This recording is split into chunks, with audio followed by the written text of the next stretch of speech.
Welcome to the Bald Brad Show. Our lead story of the day is regarding yesterday's White House press briefing that left reporters baffled, confused, scratching their heads when they asked Karine Jean-Pierres about questions regarding the debt limit and classified documents. We have it packaged for you really nicely this morning. As always, support the show by hitting that like and subscribe button, leaving us a short, sweet comment down below. If you don't want to write something as simple as good morning. We got an awesome community here on the Bald Brad channel that will love to engage with you and interact with you in the live chat in the comment section below, as well as myself. Your help and support would be greatly appreciated. Well, to kick it off here, we have a reporter asking Karine Jean-Pierres about how she can be transparent with all these classified documents when they weren't being transparent in the first place. And let's see her response here. And on documents, Ian addressed a version of this at the Sticks a little bit ago, but I'm wondering how the White House can claim that they are being transparent when the FBI search of the Penn Biden Center that happened months ago was not proactively disclosed to the public, and what should the public take away from the fact that you are keeping information like this from the public? Look, I'm going to be very prudent from here. I'm going to be very consistent from here. I'm just not going to comment anything that is related to what is currently happening. This is a legal process. As you just mentioned, my colleague was right outside these doors answering many of your questions. He has done that these past couple of weeks, I believe 4 weeks now, and he'll continue to do that. Anything that is specific to this particular process, I would refer you to the Department of Justice and also, again, my colleagues at the White House Counsel's Office. Now, you might be thinking, well, Brad, that's a nothing burger. This is the same messaging she's been espousing for literally the last month. And I would say you are correct. But the reason why we want to show this clip is that reporter mentioned a guy by the name Ian. And I believe he's with the White House counsel or working in some way, shape, or form with the White House to answer the questions. And for those that are listening to the podcast, I put that in air quotes because they're not getting any of their questions answered per se. But it does get brought up by Ed later on in the briefing, which we will cover, on why can't Ian go on that podium there? The question was referring to the fact of lack of transparency, or how can you say that you're being transparent when you're not? And furthermore, how are you being transparent to the American public when you're going, well, we're getting your questions answered, not on the podium here, but to a guy that's 40 feet away somewhere else? How is that helpful in any way? Why not bring the guy on the podium? And we will see her response later on in this briefing to that very question.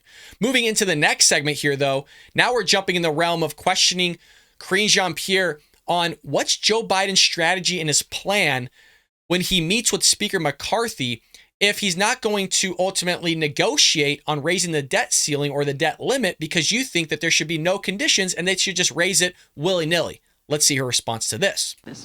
Okay, then another question on the meeting today with Speaker McCarthy. Given that the president has made it pretty clear he's not going to negotiate on the debt ceiling, what does he hope to get out of this meeting then?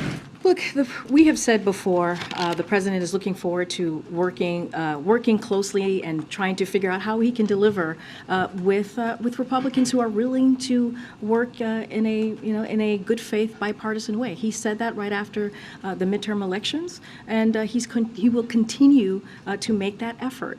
And the president has been very clear about this. They're going to talk about a range of issues, as you've heard me say, as you've heard us really report out from how we see this meeting moving forward.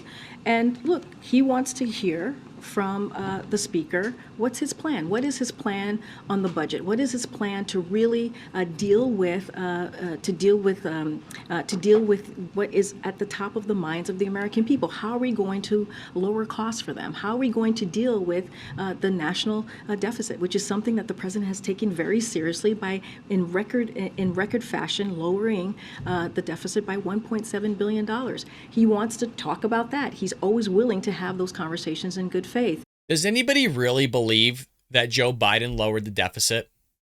You can literally actually see the deficit clock in real time. It's still going up. We're at $31.5 trillion. It is still going up. He's not reducing anything. It's a bunch of lies. And that's what they do, lie every single day. And also, he wants to see what their budget is. What is their plan? We've heard them over and over again talk about cutting Medicare, cutting Social Security. This is what we have heard from Republicans leading up to the midterms and then after the midterms. So, okay, what else are they going to be doing? What does that look like for them? The president did have some choice words for the speaker last night ahead of this meeting. He says he's made off-the-wall commitments to the far right. Was there any strategy in saying that ahead of this meeting? Is he trying to throw him off a little bit, or on the flip side, is that really helpful to be talking like that? I will say this, like, we understand what the speaker is going through. He has a caucus that has put forth some pretty extreme ideas, some extreme options in front of the American people, cutting Medicare, cutting Social Security. That is what he's dealing with. And so what we're saying is that, okay, well, this is what your caucus is saying. This is what your conference is saying. What's your plan? And I think that's what he is acknowledging, really, what the speaker is currently dealing with. But look, as we talk about we talk about the meeting that's about to come up very shortly and what they're going to discuss, again, a range of issues. The president had meetings, as you know, with the Democratic leadership just last week. He's looking forward to having this conversation. You saw a memo yesterday asking the speaker and really Congress, Republicans in Congress, are they going to live up to their constitutional obligation? Are they going to lift the debt ceiling, as many of them did, including Speaker McCarthy 3 times under the last president? So that's number one, their obligation. Are they going to live up to that? And number two, what's their plan as it relates to the budget and dealing with issues that truly matter for the American people? Well, I mean, you think that it would be a major issue to the American people, the fact that we're $31.5 trillion in debt and we keep spending more money than we literally have. And let me just pull the graph up. Let me show you a pie chart of our spending from the federal budget, because she keeps talking about how Republicans, the GOP, want to sit there and chisel away at Medicare and Social Security. I think there's some truth to that, but Kevin McCarthy has also come out and said, look, he's not going to do that. Either way, there needs to be some talk about what we got going on right now here with this right here. So this is, where does your tax money go? What's that 70% in orange, or for those that might be colorblind, on the right-hand side there, called mandatory spending, Social Security, Medicare, Medicaid, veterans benefits? That's 70% of our budget. Now, if anybody were to analyze their own budget at home, you would try to think, hey, where's all my money going? Where am I spending the most money? Where should I start chiseling away? Because if you look at discretionary, defense, military, education, I think education's like 5, maybe to 8% of that, 25%. I believe military is 18%, somewhere in there. I mean, transportation and health is really low as well. But you need to start chiseling away at the 70%. There's some mechanisms to do that. You can roll over into somebody being age 65 or older, being maybe on somebody's medical and health insurance, maybe talk about having their children pay for an elderly person's medical, whatever it may be. The discussion needs to be there, but you need to start chiseling away at that, because $4.6 trillion on social programs is insane. It's insane, folks. We need to have some sort of discussion about chiseling away, but somehow that's ultra MAGA, right? That's extreme. That's crazy. But it's not crazy or extreme to sit there and raise the debt ceiling unconditionally with literally no reform or any talks about, hey, how about we get our budget in order, our debt in order here, and start paying this thing off. That's not extreme whatsoever in terms of let's just raise this thing willy-nilly. No. And I bring that up because this is our next segment here, where you got Matt Whittingley of CNN going, so do we just pass this through unconditionally, or should we actually start thinking about, paying this thing off or getting the debt figured out? Here's her response, and this is where it gets really baffling. Thanks, Karine. I'm trying to address some market-related chatter as well as some of the beliefs of some members on Capitol Hill. Jay Powell was just asked about the debt ceiling, and he said there's only one option here. It's for Congress to pass the increase. Is that the view of the White House? There is only one option. There are no prioritization off-ramps, comically large coins to consider, things like that. Congress is the only option here in the view of the White House. So on any of the coins and mint coins, I know that's come up before, that's something that the Treasury deals with and answers on, so I'm not going to comment there. I think we've been very clear. I think we've been very clear from here that this should be done without conditions. And it is their basic job, Congress, right? It is their basic duty to lift the debt ceiling. It is something that has been consistently done over the years. And that's how we see it. We see it as something that should not be done with conditions. It should be done without conditions, to be even clearer. And again, it is their constitutional obligation to get this done. You guys, that is insane.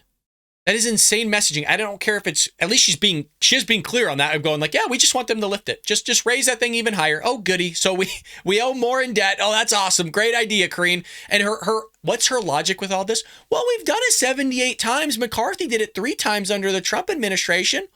Well, so we should just keep kicking the can down the road. Oh, that's responsible. That's very responsible. And you got a knucklehead here saying it on the podium. I don't care who if it's Kayleigh McEnany, I don't care. It's stupid to say keep increasing our debt and let's just do it because we've done it forever. That's her logic. Well, you've been doing stupid things your entire life. You might as well keep going. You've done it already. Oh, you keep breaking the law and going to jail? No. Don't fix anything. Don't even bother fixing yourself or cleaning your life up. You've been doing stupid stuff your entire life. Keep breaking the law. Keep acting like an idiot. No, it's good. You guys, it's the same logic. It's so stupid. But let's see her continue here. On behalf of the American people. I understand that, and you guys have made that abundantly clear repeatedly. I'm saying, can you close the door on any other alternatives than Congress fulfilling their constitutional obligation? Look, what I'm saying is we've been very clear about when we've been asked if there's going to be if there's room for negotiations, we have said this should be done without any conditions. There shouldn't be a way to go around this to get this done. This is something that Congress should act on. Now, and I've mentioned this a little bit, which is as it relates to lowering the deficit, and that being a top priority for this president and has been throughout the last 2 years, he is willing and happy to have a good faith conversation with anybody who wants to talk to him about ways to do that. And that's why he's been able to, in the last 2 years, we've talked about it, I just mentioned it, in record fashion, $1.7 trillion, which is the largest decline in American history. That's what the president has been able to do. Now, as it relates to the debt ceiling, that is a separate matter. That is a different matter. We see this as a constitutional obligation that they have, that Congress has to act. Now, here's the issue, and this is kind of where things start spiraling down in this press briefing for her. That is very confusing messaging.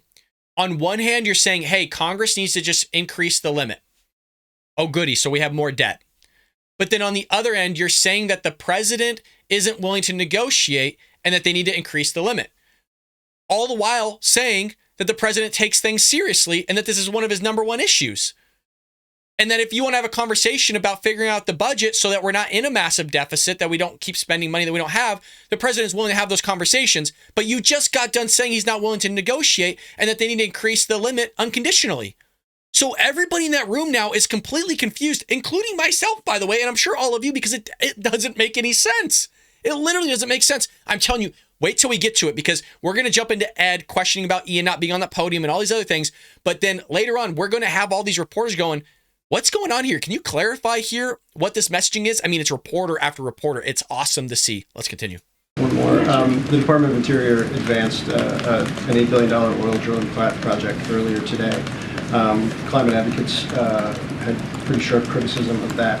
Does the president believe he is adequately balancing his climate goals with the need for increased oil production in the near term? So let me just be clear. No decision has been made on this. Now, if you're asking about the president's commitment to tackling climate crisis, as I think you were just saying, the president has done more than any other president on this front. And he's taken bold executive actions to accelerate clean energy manufacturing. He's secured historic legislation to make communities more resilient to the impacts of climate change and lower energy costs and so much more. And he continues to deliver on historic climate change. Oh boy, does he, Karine. Oh boy, does he. That's why he wants to go after your gaslit stoves. Literally. Yeah, that's why he wants electric vehicles. But, electric vehicles great, all the while you're charging them through the same power grid as everybody else does, that's using the same carbon emission as everybody else does. But let's not even talk about the lithium mining that's going on either. But hey, let's just, he's the president that's been pushing this more than any other president out there. So yeah, no. It's a bunch of hubbub. It's grandstanding at the end of the day, why the freaking president flies everywhere around the world, just exposing just the entire environment to a bunch of carbon emissions. No, yeah, they sit there grandstanding. Typical politician. Well, if you recall in the first segment, there was a reporter that mentioned there's this guy, Ian, that all the reporters were trying to get their questions in and hopefully get something of them answered, and they're not, by the way. And the question here from Ed is, well, why not bring the guy on the podium so all the American public can watch this, just as myself and all of you, report on it, and then we can finally see what's really going on under the hood, rather than keeping this out of the spotlight from the American public. And that was the main question. Why are you hiding this from the American public? Why are we not getting people on the podium seeing this in real time with their own eyes and ears? What's going on? So Ed here calls it out. Thank you, Karine. Just two quick, how we all do our jobs around here questions, and then one or two on the president. Why not have Ian Brief here? Well, Ian was outside and took your questions. But why not in here like other government officials? Again, Ian was outside and took your question, and he's been doing that for the last 4 weeks. Would the White House have revealed today's search if pool cameras hadn't caught the investigators arriving on scene? Again, this is a question for the White House counsel's office. I would refer you to them. You guys, this is a clear indicator. They are hiding information from all of us. They don't want people on that podium. They don't want you to see something. That's why she's like, well, the guy's out, he was outside talking to you. Good. So if he's able to do it 40 feet away, he can do it on that podium and answer their questions in front of all of us. They're not willing to do it. You guys, there is something massive going on here. I am in full belief now. Full belief there is some major cover up. There is something going on. And I can't wait till it's found out. I can't wait. I'm thinking about doing a video this Sunday on kind of doing the spider web for all of you and kind of connecting the dots. If I have time, I'm going to do that video Sunday to sit there and kind of show what I think is actually happening here under the radar, but I need a full video to do it. So if I have time, you guys, I will try my best to get it into you. But Ed continues here. Today's perhaps the best example yet of the new era of divided government, when there were Republican oversight hearings being held today into the administration's border security and pandemic policy, president's meeting with the speaker. Can you remind us, what is the level of cooperation or legitimate back and forth you're willing to have with a Republican-led House when they're holding these investigations? Say it a little bit more so I understand. Well, okay, border security Yeah. policy is one thing, pandemic policy, how money was spent is another. What does the White House consider to be the kind of oversight and inquiries from congressional committees that you're willing to engage in, and what is not? So look, as it relates to the Oversight Committee, and I've said this many times before, look, we're willing to work with Republicans, House Republicans, on important priorities that matter to the American people, like lowering costs for Americans, as they said was really important going into the midterm elections. That's what we want to focus on. That's amazing. That's amazing. The spending that they want to do. So at the same time, she's talking about the issues that the American people want, right? Top of mind for the American people is what she said earlier. American people don't want $31.5 trillion of debt, Karine. They don't want that. I don't want that. They don't want to owe the government $240,000 or $95,000 per citizen. They don't want to do that. How about that being an issue? But no. His number one issue for the president, he's doing all these things. You guys, it's lie after lie after lie. There's not a truthful thing that's come out of her mouth yet. We want to focus on the priorities that matter to the American people. We're not interested in engaging in political stunts, and we want to move past the constant political warfare, as we continue to see from Republicans, sadly. And again, let's not forget, when Americans went out to vote in the midterms, they said they wanted to see less of that. They actually wanted to see bipartisanship. As it relates to any specific... Okay. So if they want to see bipartisanship, then why is the president not willing to work with Congress, the House, the GOP, on creating a budget that actually works? Why are you telling Congress needs to just, let's just increase the limit, let's just keep throwing more debt? If American people don't want that, and if they want bipartisanship, then why are you just having Congress push forward an agenda that's not bipartisanship? It doesn't make any sense to me, like whatsoever. If you want bipartisanship, you would think Democrats would be on board with going, yeah, we need to figure this out. This is a major issue here of us spending $31 trillion in total, and we don't even have it. Mind-blowing. To the Oversight Committee, I would refer you to my colleagues at the White House counsel's office. There was a local news report. So Ed just continues with some locality information there, but I really want to get into kind of the gist of the amount of reporters that are completely baffled from Karine Jean-Pierre's messaging on just increasing the debt limit willy-nilly and not actually going through and creating some sort of reform, while at the same time saying that the president does want to have negotiations with getting the budget under control, and everybody in the room is confused, and finally it just comes out in the open here. Let's go ahead and roll it. Thank you. One more on the deficit reduction talks as it relates to the debt limit. So is the position of the White House that you don't want to negotiate, obviously, on the debt limit. That needs to happen. You say Congress needs to do that without conditions. So would that mean that any bipartisan proposal that the president agreed to as it relates to deficit reduction or debt reduction would have to happen after Congress raised the debt limit?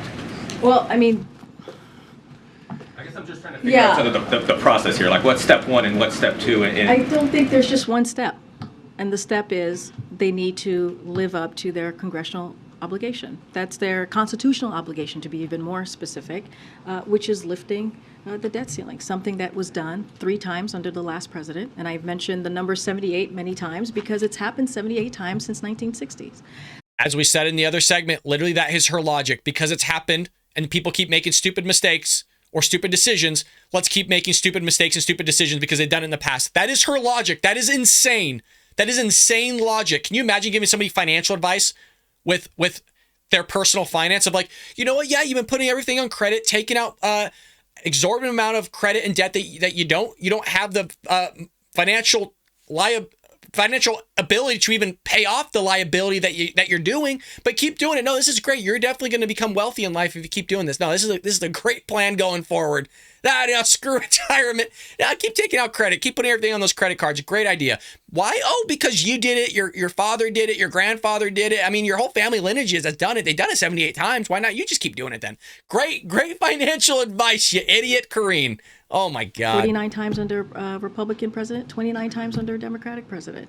This is something that the speaker himself voted on 3 times in the last administration. So and they were all there's only wrong. one step here, and the one step is to do this without conditions. The president has said, and you have said from this podium, that he is open to these negotiations and potential legislation, right, on deficit and debt, right? When we're talking about the national deficit, when we're talking about lowering that, the president is willing to have a good faith conversation, which is something that he's prioritized, right?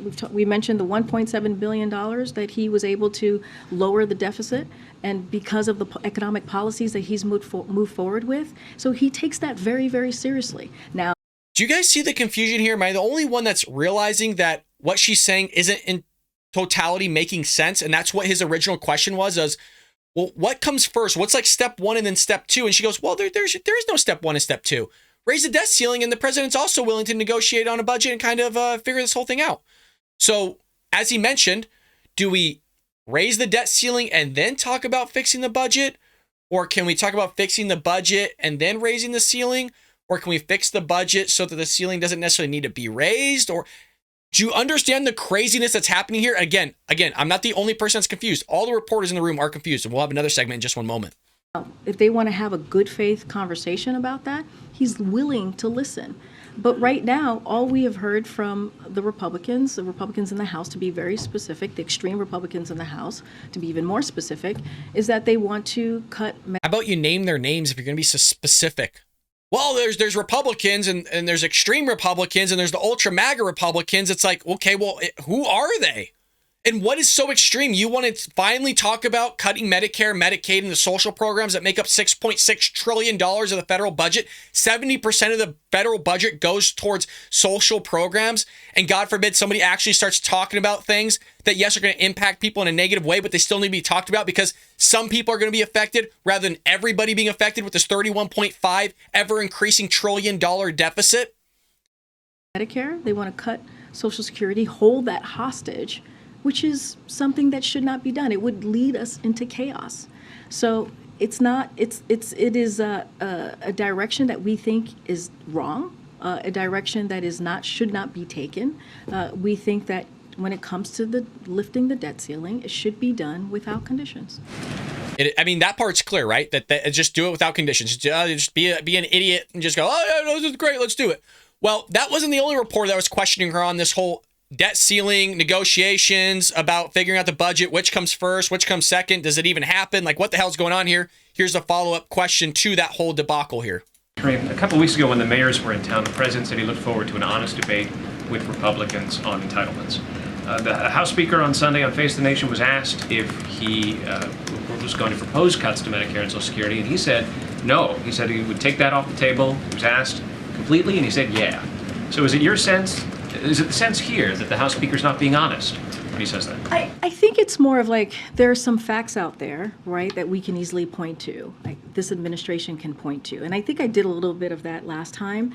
And so if you look at McCarthy's Republican conference, especially the extreme part of that conference, and McCarthy himself voted to raise the retirement age and Medicare as we know it. That has been historic. Like that, those are the facts. And just last year, the Republican Study Committee, which includes most House Republicans, reiterated those calls to cut Social Security and Medicare. When Republicans call for If you're curious just what I'm doing, just looking for the answer to the question that was proposed. Is he lying?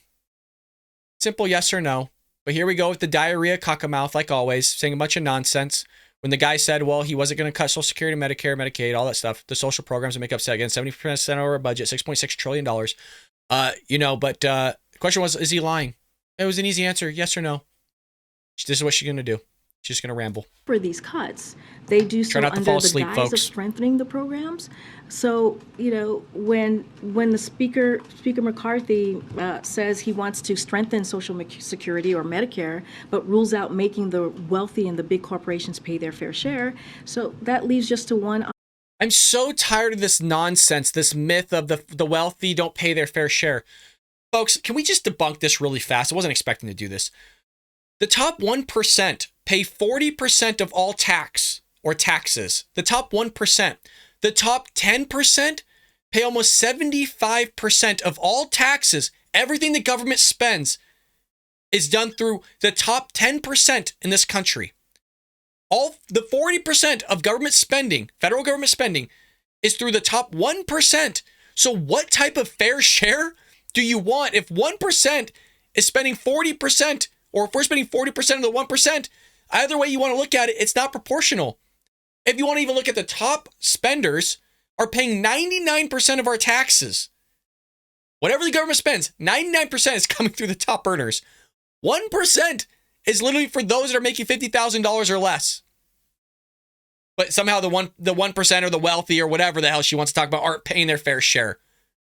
What's the fair share? What is the number? Ask any leftist or Democrat out there. What is the number that you want them to pay? 90% of it?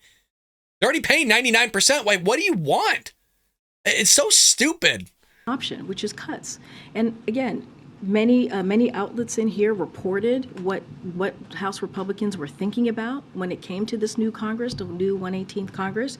Fox News says Republicans eye using debt limit hike to overhaul entitlement programs if entrusted with majority. That's something that was reported on. CBS, Republicans want to push Social Security, Medicare eligibility age to 70, as I just mentioned, voting to increase the age limit.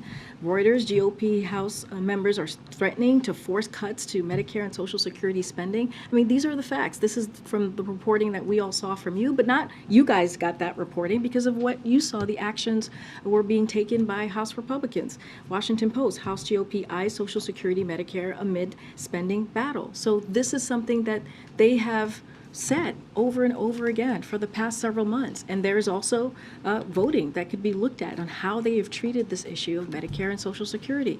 So they've been very vocal and they've been very clear. And so what we're going to do is we're going to stand up for the American people, fight for the American people, and protect Medicare and Social Security, which the president has said himself and been very clear about. Setting entitlements aside for a moment, one of the other things that Republicans are saying is that there ought to be a reduction in discretionary spending. Is that something the president is in any way open to, or will he put forward a budget on March 9th that increases discretionary So spending? I'm not going to get ahead of the president, right? As you saw from our memo yesterday, the president. Oh, yeah, of course. Again, when it talks about spending money, you can't use two in the same sentence. Oh, well, we're going to try to lower everything. We're speaking on behalf of the American public here. Hey, are you for increasing discretionary spending, Karine? Oh, well, I don't want to get ahead of the president all of a sudden. The guy just got done spending trillions of dollars. Give the guy a break here. He can only spend so much money. It's such an amazing environment to be in, watching this lady contradict herself and completely lie to everybody each and every which way direction that she can, and that we're all supposed to sit there and soak it in as if it's truth here. And you know what? Again, we need to have a conversation about Medicare, Social Security, Medicaid, these social programs. You guys, we can't keep doing this, but hey, it's going to hurt a lot of people. I keep saying it's going to hurt a lot of people when we start to paying off that debt. and you're paying 80% tax and you're going, God, why did this happen? Well, you choose social programs over actually having a budget that actually figures itself out. But hey, you know what? Because nobody's being impacted on this yet, all of a sudden, everybody's everyone's basically turning a blind eye to this thing rather than really focusing on it. And again, everybody here, including you and I, are responsible for this debt because that's where they're going to get it. Well, again, as I keep mentioning, you had Steve there trying to figure out, okay, well, the GOP saying this, they've also said this, they're going to remove discretionary spending, this and that. It's kind of creating this narrative that nobody's actually able to follow along here from Karine Jean-Pierre. This is the last reporter, not the last segment, because we're going to end off with a banger with Jackie Heinrich of Fox News. But this reporter here is trying to get more of an understanding of what's going on with this messaging with the White House in terms of raising the debt ceiling, the debt limit, but also talking about budgetary terms of getting everything under control so we're not in a deficit, that we're in some sort of surplus or able to pay down our debt. Try to work with me here on following her logic because I can't do it. Honest to God, I'm so lost, as are all the other reporters.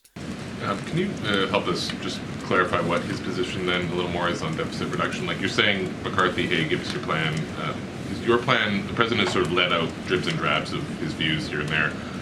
So just so I understand correctly, he is opposed to any cuts to Medicare and Social Security, including changes to eligibility. He's open to other spending reductions over the medium term, including potentially defense? I want to be very careful here because what the president has been very clear about is what is their plan. He wants to see their plan as it relates to the budget, right? So the president's going to put out his budget on March 9th. You guys will all get to see that. And so we want to see what their plan is. I'm not going to get ahead of that particular piece when it comes to the budget. But of course the president's going to protect the Medicare, right, for Americans. Of course, the president's going to do everything that he can to protect Social Security.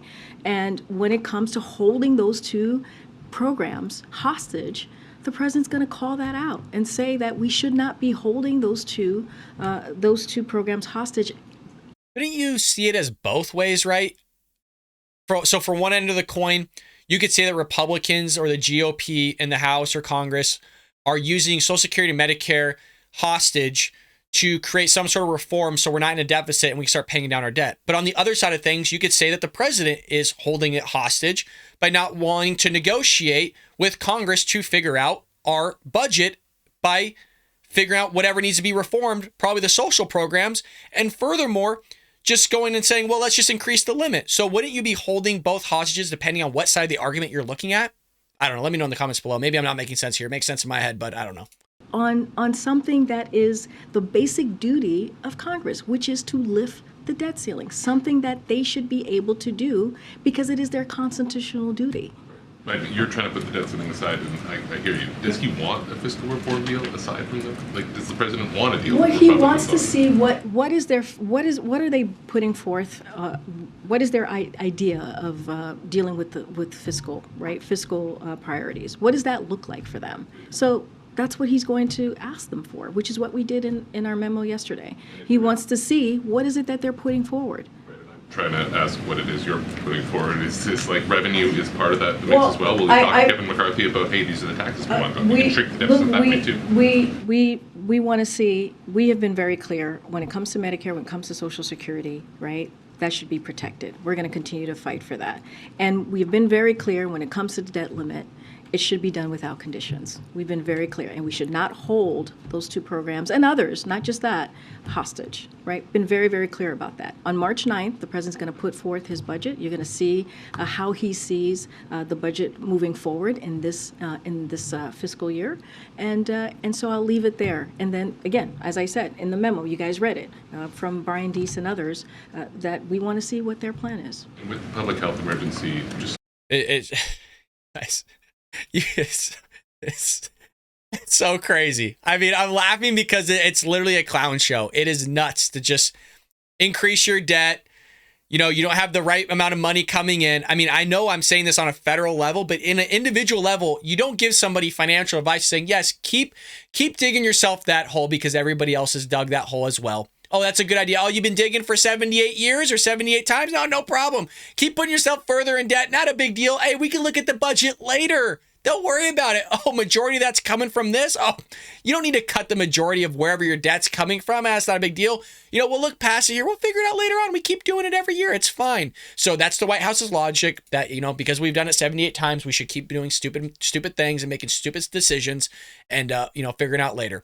Well, moving into our last segment of the day, we got Wonder Woman here. We got to give her a title. Peter Doocy, Philip Wegman, they all have titles, right? Them two are the gladiators. This is Wonder Woman here, man. And I call her Wonder Woman, hell, not just from her wisdom and her intellect. I mean, that is obvious. But her effort, you guys. I follow this lady on Instagram, and it is so inspiring to watch Jackie Heinrich of Fox News work. And she does a damn good job at what she does. I mean, even the segments she puts out on Instagram, you should really go follow her. I'm dead serious. It's phenomenal, the amount of work this woman does. That's why she's Wonder Woman, folks. She does it all. It's truly a wonder how the hell we got her on the GOP side of the aisle, because damn, we need somebody like her. Again, if you haven't already, hit that like and subscribe button. Well, she's sitting here getting a litany of questions and basically calling out like, look, what you're saying about the HEROES Act and this emergency spending does not make any sense. She does a great job here. Let's go ahead and listen. I have one quick one on documents that went to student loans. Understanding that you can't tell us why the FBI search at the Biden Center wasn't disclosed previously, and that Ian Sams has referred to questions about the National Archives possibly being blocked from sending a press release to DOJ. Understanding you can't talk about any of that. Can you assure us that the White House has been and continues to be as transparent as possible, meaning that where there haven't been disclosures, something has prevented that? What I can say is what the president has said many times, and you've seen it in our statements, is that we are cooperating fully. The president and his team is cooperating fully, and we will continue to do that. And I'll just leave it there. She's going to leave it there because Peter, I believe NBC, sitting to Jackie Heinrich's left or to our right, questions her on this. Check out my shorts, folks. We're uploading a lot of shorts, so not everything is going to be in these full podcast episodes. Sometimes the juicy stuff's going to be in the shorts, so make sure you don't forget that, because I'm going to upload that short with Peter's question. Not Peter Doocy, but Peter Alexander. Loans. Does the White House believe that the president or administration can continue to use emergency powers after the emergency is over? So providing debt relief or pausing loan payments as it relates to the student loans does not require an ongoing and national emergency. And I just laid out for Karen how we see this process, and talking about the HEROES Act, which was a authority that was given to the Secretary of Education through Congress, and that's how we're moving forward there.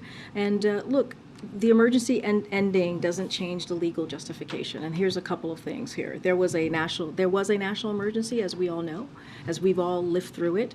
Millions of borrowers were negatively impacted by the pandemic and face risk of default on their loans due to that emergency, that national emergency. Congress gave, again, the Secretary of Education the authority to take steps to prevent that harm, and he is. And that's how we see the process moving forward. A quick question here.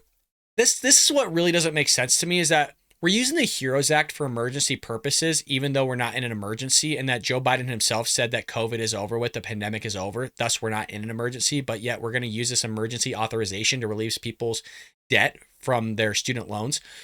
Why are we focusing on just student loans? Wouldn't you focus like on mortgages or business loans or something like that? I mean, it's really odd to me that you're kind of hyper focusing on student debt and you're using the HEROES Act for an emergency to relieve somebody of their loans that they probably had even before the pandemic happened.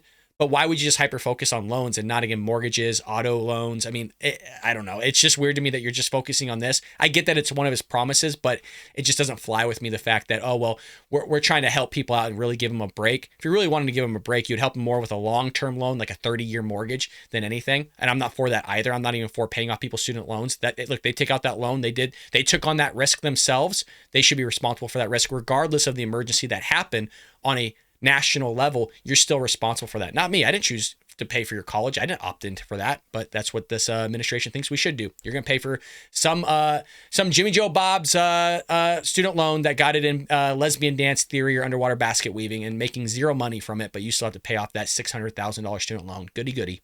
HEROES Act, it's the portion of the HEROES Act that the Secretary is using is the part that needs a national emergency to be able to cancel that debt. So I understand what you're saying, and it was sort of explained in the background call a few weeks ago on this, where an official said that the increased authority under national emergency is necessary for the program to be created, but doesn't have to be in effect through the duration of the program. And the reason I'm asking is that interpretation could potentially allow for, policy effectuation beyond the emergency. So at what point is someone not worse off after a pandemic? How are we determining? I mean, just getting back. Great freaking question. And the way she even worded that, phenomenal job. I don't even know if I could word a question that well. Basically saying, like, at what point, how many years do we need to go by for somebody not to be negatively impacted from such an event like COVID or the pandemic? You could say 10 years. I mean, heck, they still are talking about the ramifications of slavery that had on black people many, many generations later, hundreds of years later. They're still talking about how those have had effects in today, or Jim Crow, or whatever it may be. So this is a great question of, like, be specific. How long does this go on for? Let's see what her response is. Back to, I guess the crust of your question is that we don't need an emergency power to use the HEROES Act. It is an authority that was given to the Secretary of Education, and he is using that authority for a moment that we believe the American people really need it. After these last 3 years, after dealing with what many dealt with a national emergency that was to them, right? Something that folks, and correct me if I'm wrong, wasn't your student loan debt frozen? You weren't accruing more interest on that debt during the pandemic, as far as I'm aware, or a little bit even after. They from my understanding, they did freeze the loans, right? Correct me if I'm wrong on that, but I'm pretty sure that is right. So it wasn't as if you're going to be even worse off. I mean, we're talking, how long has it been since the pandemic's been over? I've been at work for like 2 years now. I mean, granted, I was working during the pandemic in the classroom, but now we're just going to be like, oh, well, we're just going to carry this on for however long, not even giving a specific answer. I hope Jackie Heinrich calls her out on this, going like, well, how long?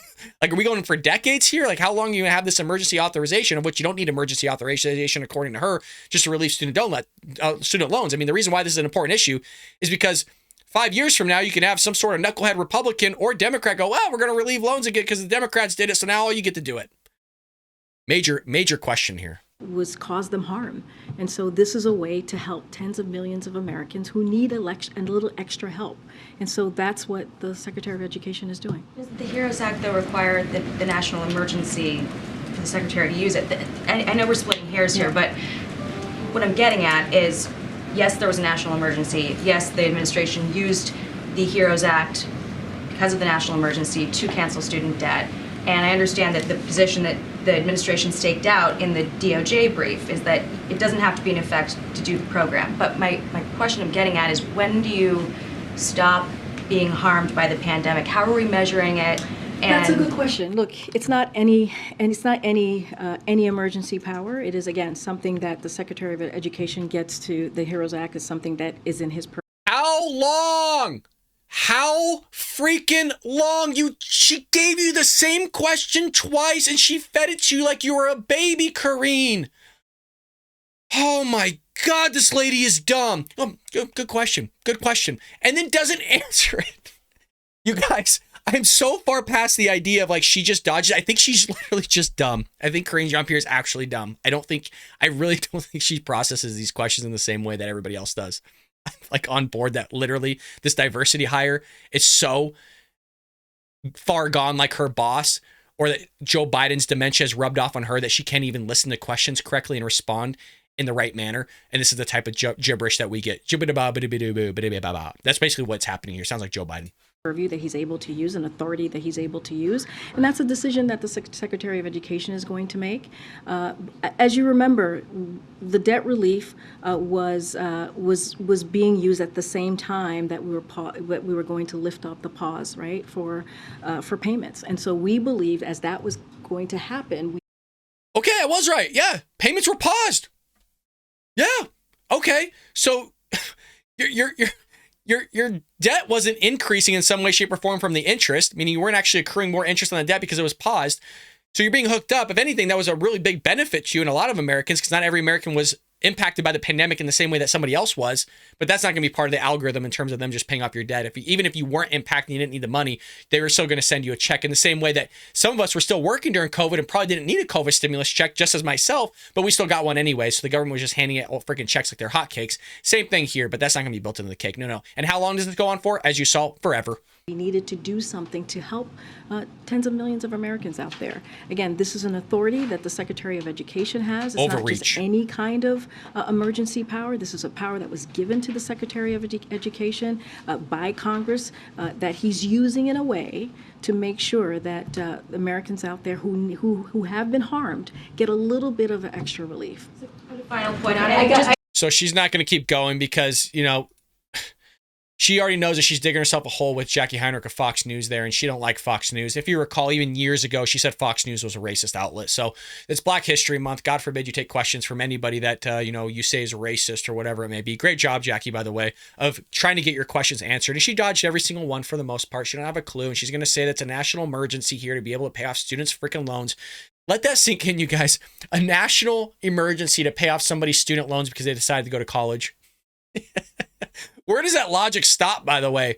And when does it stop, by the way, in terms of being able to pay off somebody's debt from something that happened a long time ago? I mean, this literally can go on for another 2 years. Well, it happened 5 years ago. It happened 50 years ago. Well, it happened 100 years ago. We should still pay off their student loans. I mean, it's so idiotic. But hey, this is the line of thinking, the train of logic, the linear logic supposedly coming from the White House. But let me know what you think about all this. A little bit of a long form show today, folks. But heck, I think it was important to see the messaging from the White House, from classified documents to increasing the debt ceiling to Joe Biden in some way, shape, or form, trying to be involved in the budgeting aspect of trying to figure out this debt that we have, this $31.5 trillion.